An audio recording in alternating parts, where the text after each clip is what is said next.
It starts subtly, not with a crash, but with a whisper, a strange, uncomfortable feeling in your chest that you can't explain. You wake up in the morning and something feels off. You look around, the same bed, the same room, the same routine, but somehow you're not the same. You're disconnected from everything, including yourself. People talk, laugh, make plans, scroll their screens, but it all feels fake, or worse, it feels like you're outside of it. Like a ghost watching the world you used to belong to. You try to shake it off. You tell yourself it's just a phase. Maybe you're tired. Maybe you're overthinking. But the feeling doesn't go away. It grows. It deepens. It sharpens. Every conversation starts to sound shallow. Every interaction becomes exhausting. You start noticing how people lie without realizing, how they speak just to fill silence, how they pretend to care, but their eyes tell a different story.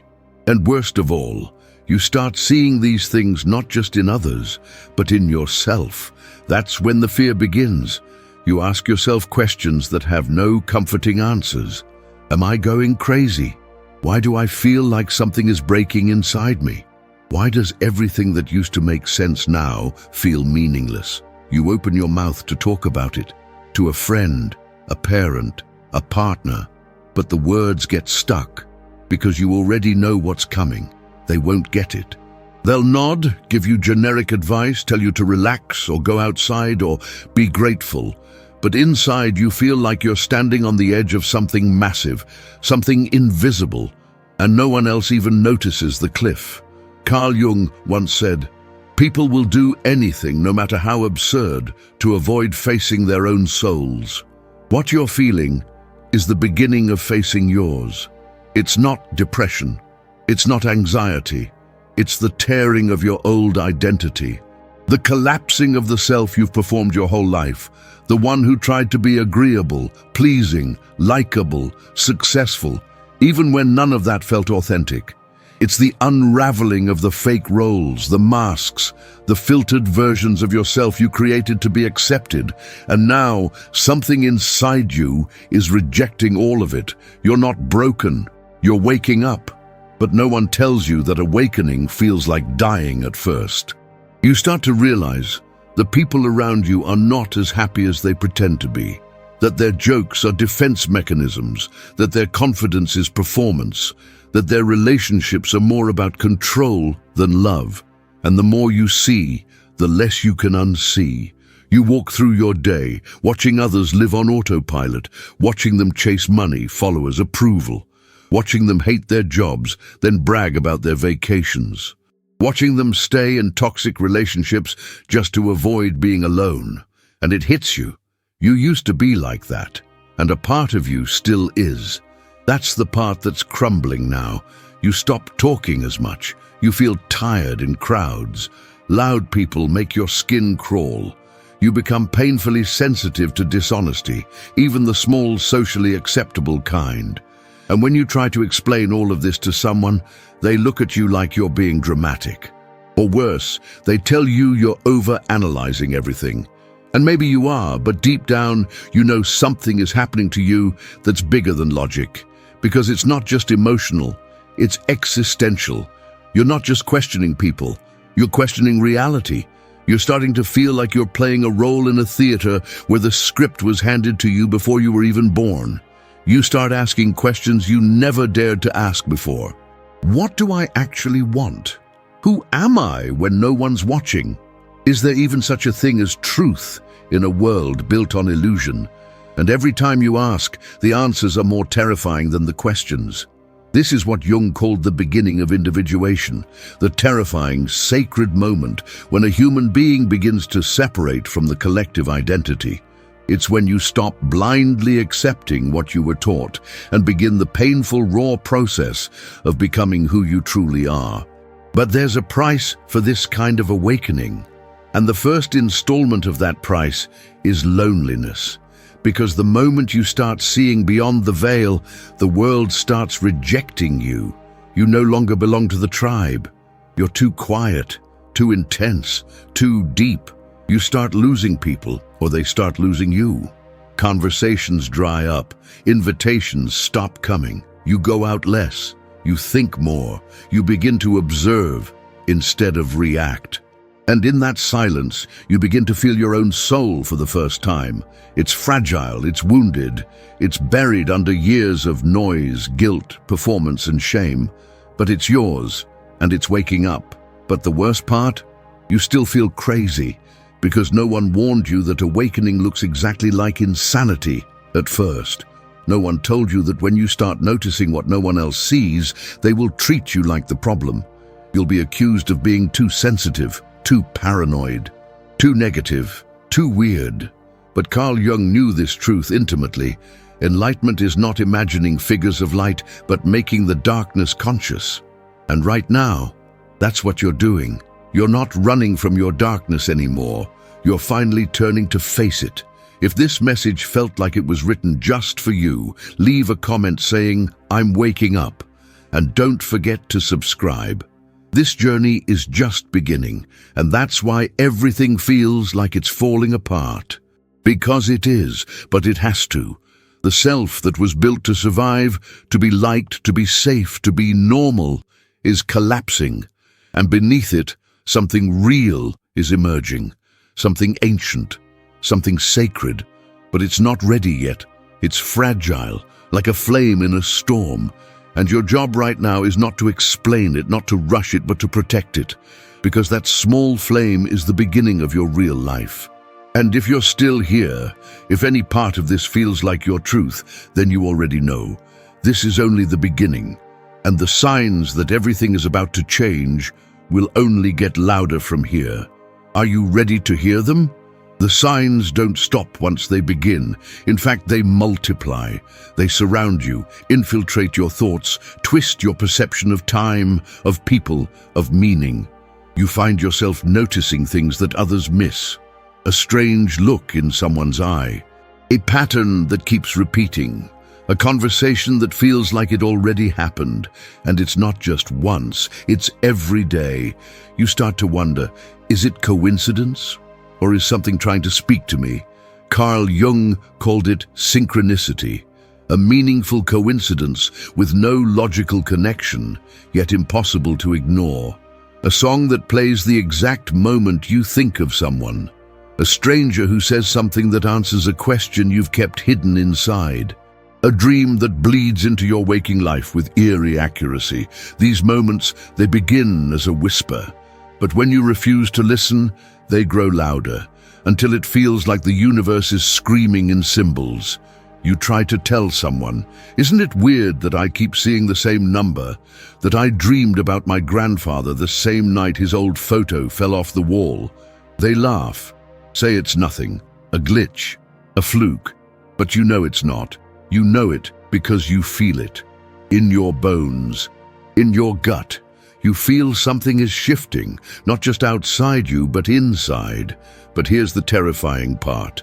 The more you begin to trust these signs, the more isolated you become. Because the world around you doesn't speak that language. It speaks the language of logic, structure, productivity, distraction.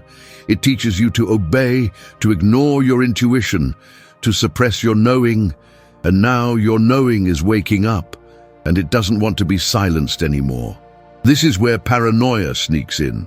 Because once you begin to notice everything, you start to question everything. Every smile, every silence, every motive.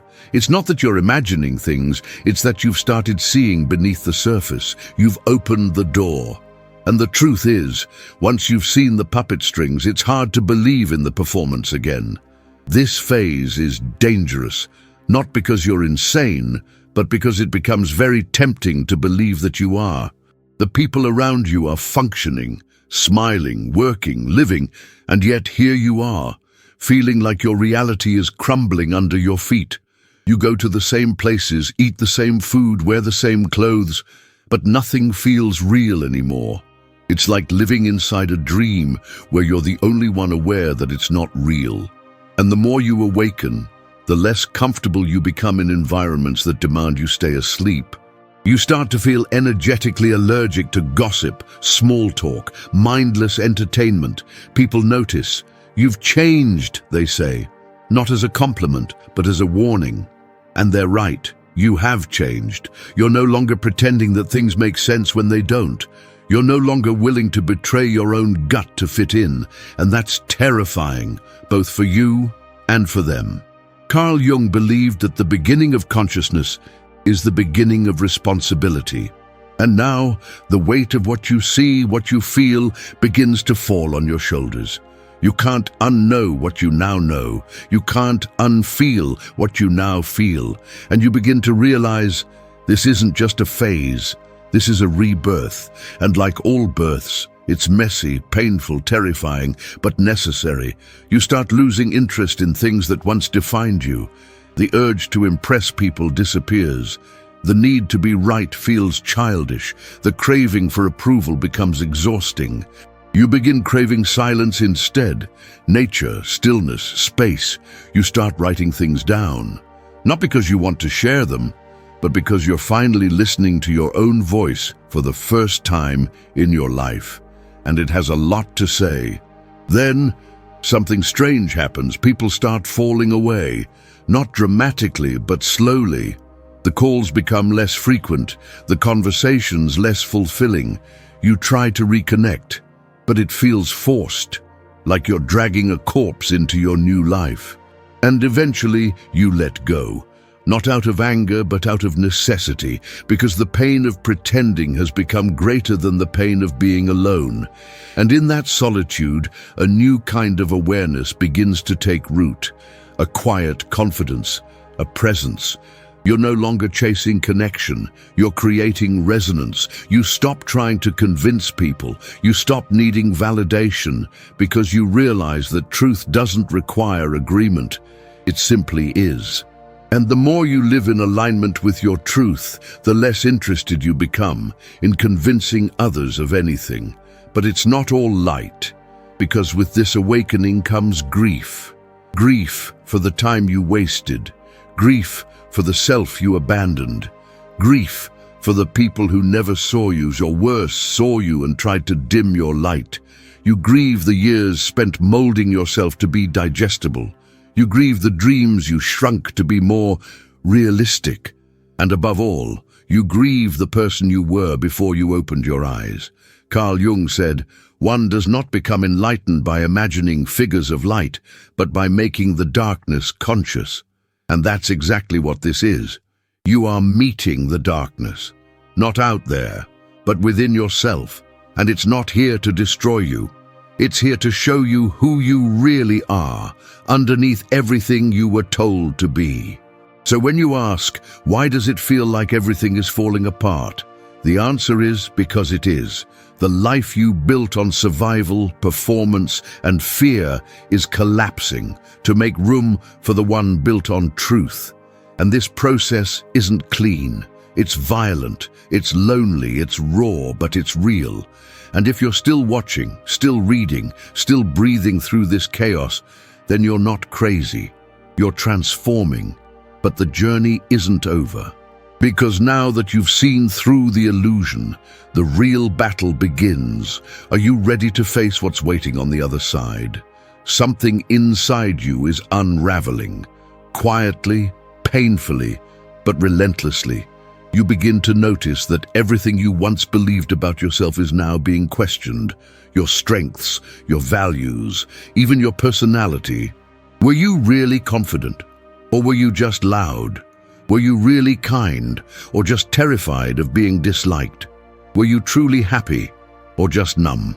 This is where Carl Jung's concept of the shadow begins to reveal itself. All the traits you rejected, all the truths you buried, all the emotions you labeled as wrong, they start to surface, uninvited, unfiltered, and uncontrollable. Rage, envy, despair. You try to push them back down, but they don't go away this time. Because now they know you can see. Your dreams become strange. Your moods become unpredictable. You cry at random things. You snap at people you love. You feel like a stranger in your own skin. And no one understands what you're going through. because from the outside, your life looks the same. But on the inside, you are drowning in everything you tried to escape. This is not weakness. This is the collapse of the false self. The persona, the mask you've worn for years to survive in society, is being stripped away, and the truth underneath is messy, complex, human. You're realizing how much of your life was spent performing, saying yes when you wanted to scream no, smiling when you were crumbling, shrinking when you wanted to shine. And now that the mask is falling, you're left with the raw, unpolished version of yourself, the real you, and you don't know how to live with them yet. It's terrifying. You find yourself withdrawing more and more, not because you don't care, but because you can no longer fake it. The conversations feel hollow, the laughter feels forced. The spaces you once loved now drain you, and it's not depression, it's alignment. Your energy is no longer available for anything that doesn't feed your soul, and people don't like it. They accuse you of changing, becoming distant, acting strange. But what they really mean is, you're no longer playing the role I assigned to you. And they're right, you're not, because that role was never really you. It was a costume, a coping mechanism, a desperate attempt to feel safe in a world that punished authenticity. And now for the first time you're done performing, but shedding the mask doesn't immediately bring peace, it brings chaos. Because once the mask is gone, so is your sense of control. You no longer know who you are, and that's deeply destabilizing.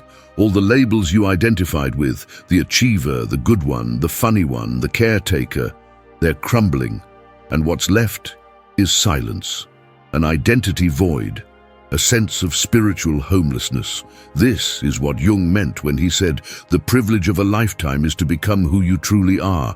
But what he didn't say, or maybe what people don't want to hear, is that becoming who you truly are requires the death of who you thought you were. And that death is brutal. You start questioning every decision, every belief, every memory. You realize you weren't living, you were surviving, on autopilot, following the rules, seeking approval, avoiding pain. And now that your awareness is awake, you can't go back. Because once you see the cage, even if the door is open, you can never unsee the bars. You begin to notice how much of your pain was inherited, your fears, your patterns, your self-worth. They didn't come from nowhere. They came from stories passed down by family, culture, trauma, and now you're carrying the burden of rewriting them. You're not just healing yourself, you're healing generations. You're breaking the cycle, and that's why it feels so heavy, so lonely, so hard. But you keep going, because deep down, beneath the pain and confusion, something inside you knows.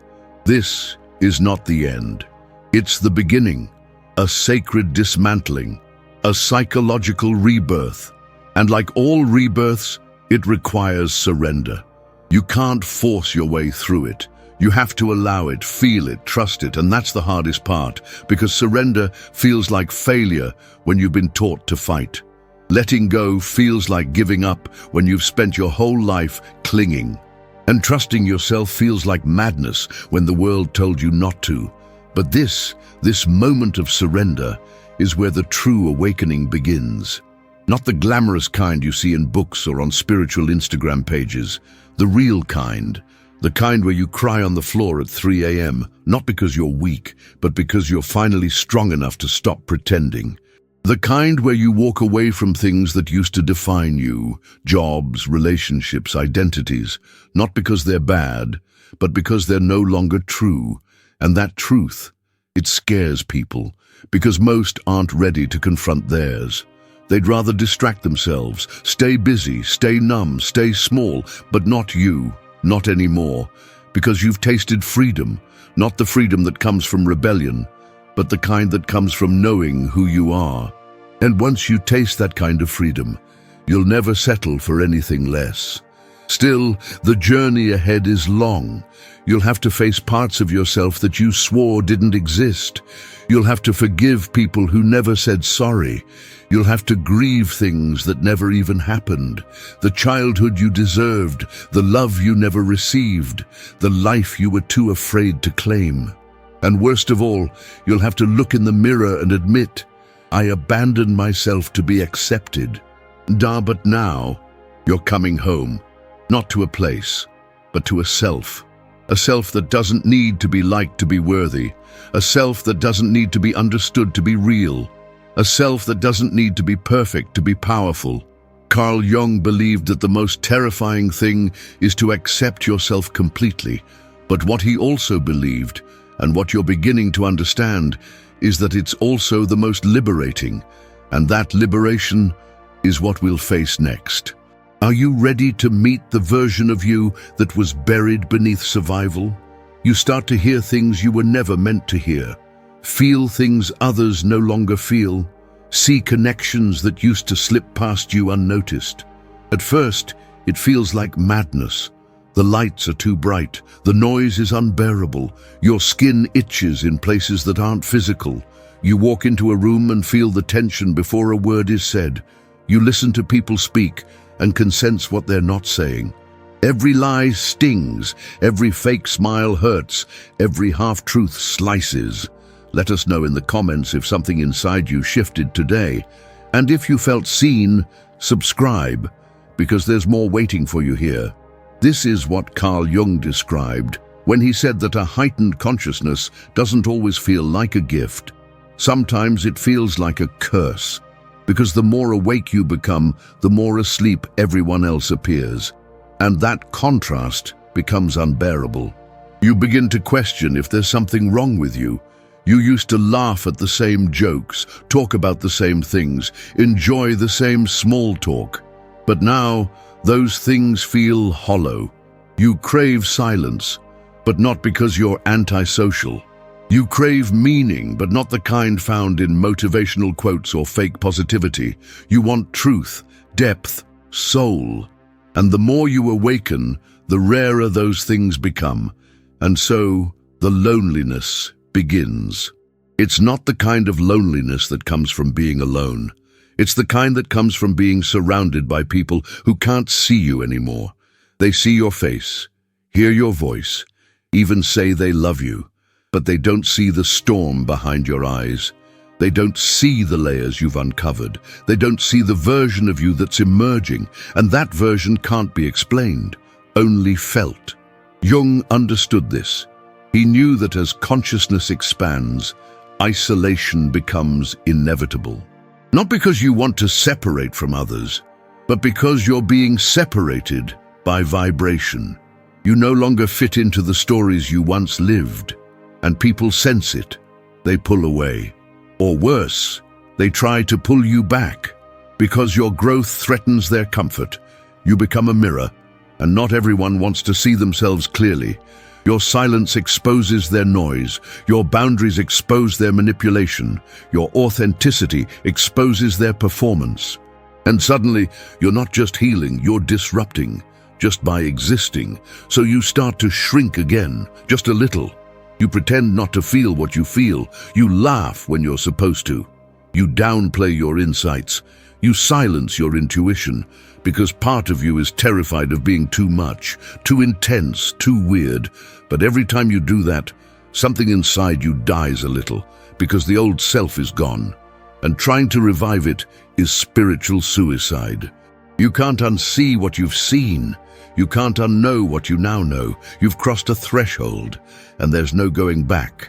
This is what Jung called the individuation process, the journey of becoming who you truly are, not who your parents wanted you to be, not who society told you to be, but the version of you that existed before the world got its hands on you. And that version is dangerous, not in a violent way, but in a way that threatens every structure built on lies.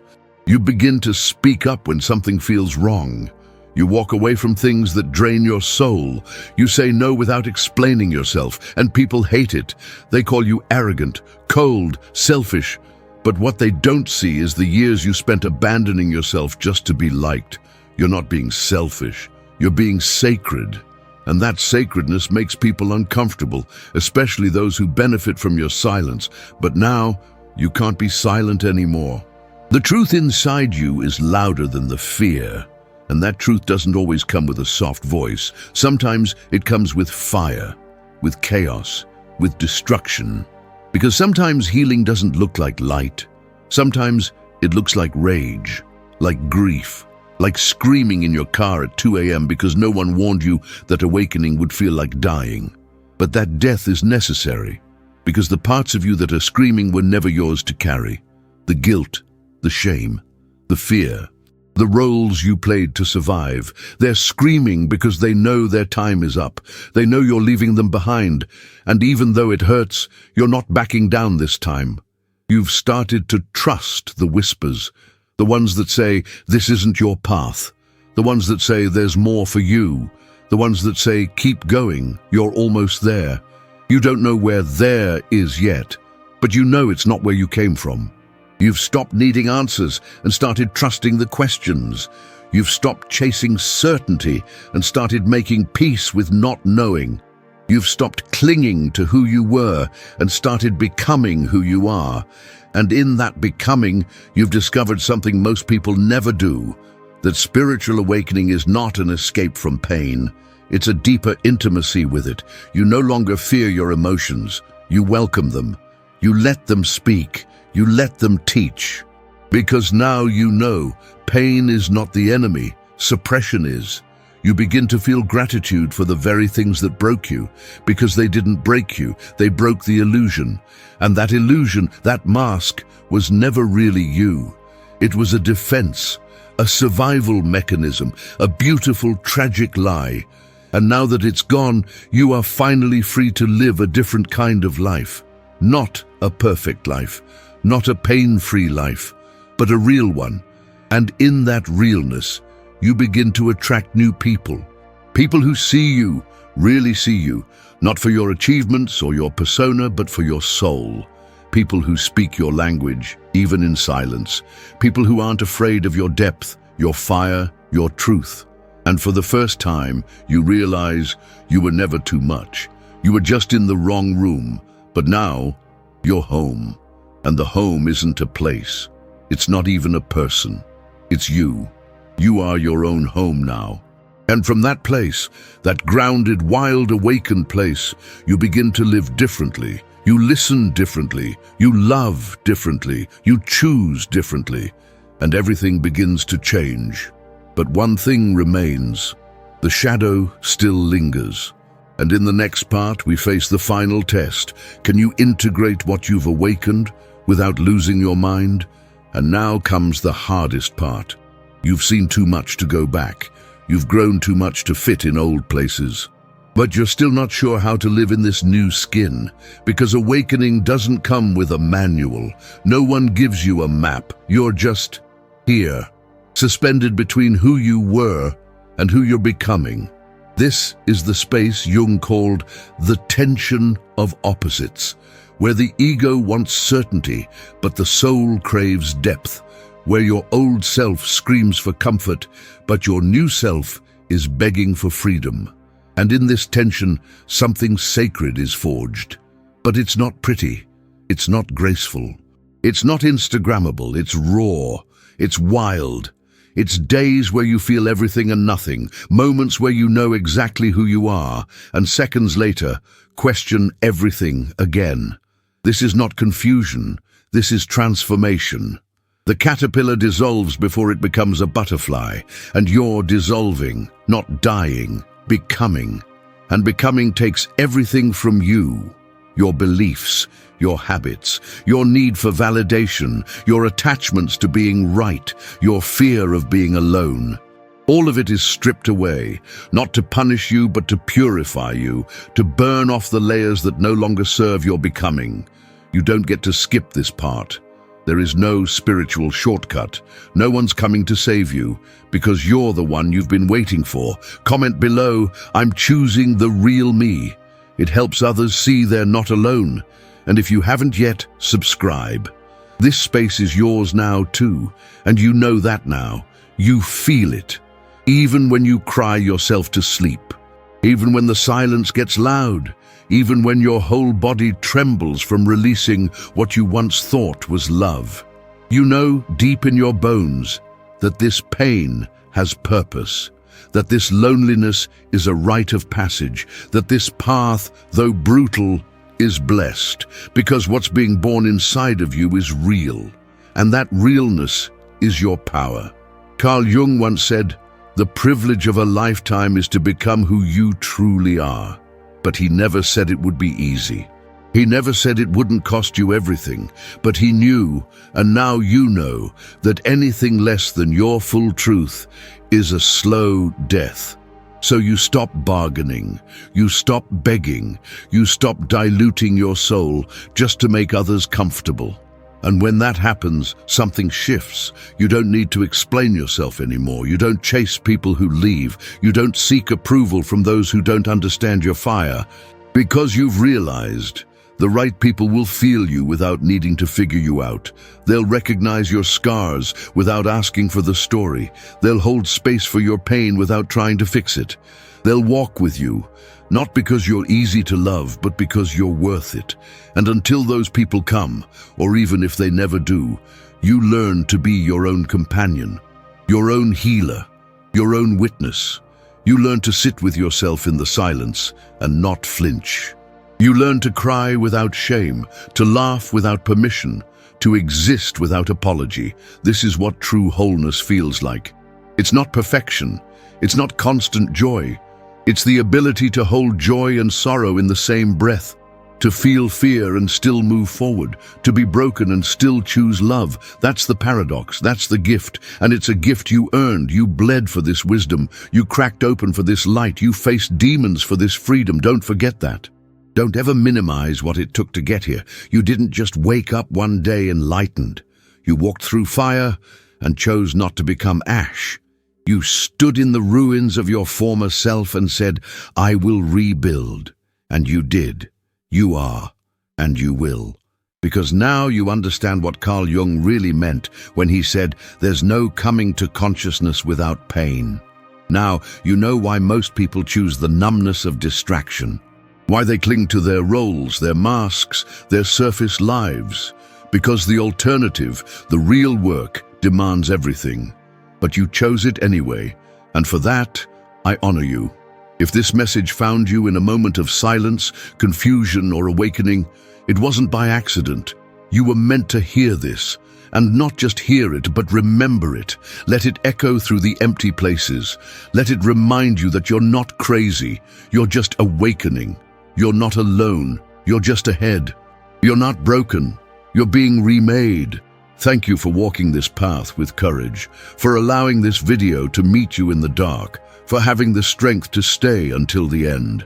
If you made it here, it means your soul is ready for the next level. So before you go, look at the next video on your screen. It's not just another video, it's the continuation of your journey. Click it now, don't wait. Because your soul already knows the next revelation is waiting for you there.